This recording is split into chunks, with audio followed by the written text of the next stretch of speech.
დიდრული ხალის ჩოჩის მიხედვით რა თქმა უნდა შესაძლებელია მაგის იდენტიფიცირება და აი 1930-იან წლებში შეგიძლია დაიმახსოვროთ ეს სახელი იყო აფაქიძე ესეთი აკადემიკოსი არქეოლოგიის მთავარი ჩვენი ანდრია ხო? ანდრია აფაქიძე და 30-ზე მეტი წლის განმავლობაში ჩეხეთის არქეოლოგიური ექსპედიციის ხელმძღვანელი იყო და გამოცემულია დიდი ჩეხეთის ციკლი ციგნების და ვიკიპედიის არქეოლოგია გაინტერესებს საჯარო ბიბლიოთეკაში არის ეს მასში ინტერნეტ ციკლში შეგიძლიათ ნახოთ და გაათვალიეროთ აი ამას ხედავ გაფრინდება აი ეს როგორ საფუნავი იყო სამარ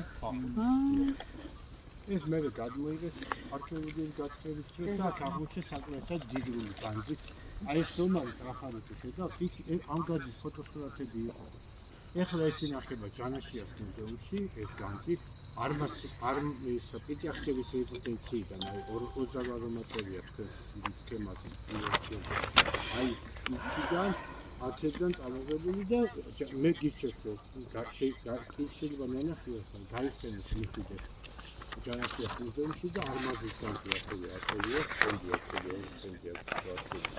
და აი აქედან ამოღებული სამკაულები ახალისაცივე ის ახსეითა ექებოდა და ამის სახის ფეხები იყო შეჭედილი ვერცხლის ფირფიტები და ორცალი ვერცხლის და დარჩენილია და ესეც ინახება ჯანაშიას მუზეუმში.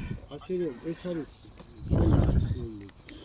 წინა 1000-ის დასაწყისი მთელი არის ძველი წელთაღრიცხვის სხვა ვერ დასრულდება არქეოლოგიურად, მაგრამ ისტორიულად დასრულდება და არქეოლოგიურად უფრო პირველი მეორე მესამე საუკუნეები ახალი წელთაღრიცხვის არქეოლოგიურად ასწავლეს.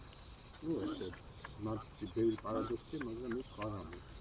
ეხლა აქედან შეგვიძლია შეხედოთ ცოტა პანორამულ სურათს და ამისათვის პირველი ყველაზე ლამაზი ხედი, მე ვთვლი უფრო ლამაზი ვიდრე აი ამ ბეთლემის გვერდიდან არის, აი აქედან არის ხეთას დაინახოთ მილიარდ კვადრატი. გადავიღოთ. Adonogura. Აქ ხარეს ესე იგი? ამოიტანეს ყველაფერი იქიდან რაც იყო. დიახ, რა თქმა უნდა. აბსოლუტურად. ეხლა მეგობრებო, აბა მოდით შევხედოთ და აი ეს როგორც რუკა დავათვალიეროთ. აბა შევხედოთ. აი ხა ჩემს შეხედეთ ხოლმე. აი წვეთი ჯვარი რა თქმა უნდა ყველა მიცით და მას სავარაუდოდ იდგა აი ეს ზადენის ხო აი ზედაზენი აი იქ არის ჯვარი გორია ჯვარი რო ხედავ აი ხაურესა ხედავ აი გორია ჯვარი როგორ უნდა მივიდეთ მან აი აქ არის სოფელი წიწამოვი აი წითელი სახურავები და აქ ზედა არაგვის გაღმა თქვენ ხედავთ დინარი არაგვის ეწყობა არაგვის სათავეებში არ იყო წვიმა და როგორი ხუთწყალია მტკვარი მოდის წვიმიანი რეგიონიდან და ნახეთ როგორ საინტერესო შეცდომა არაგვიდან მტკვარი აქ პატია კუნძულია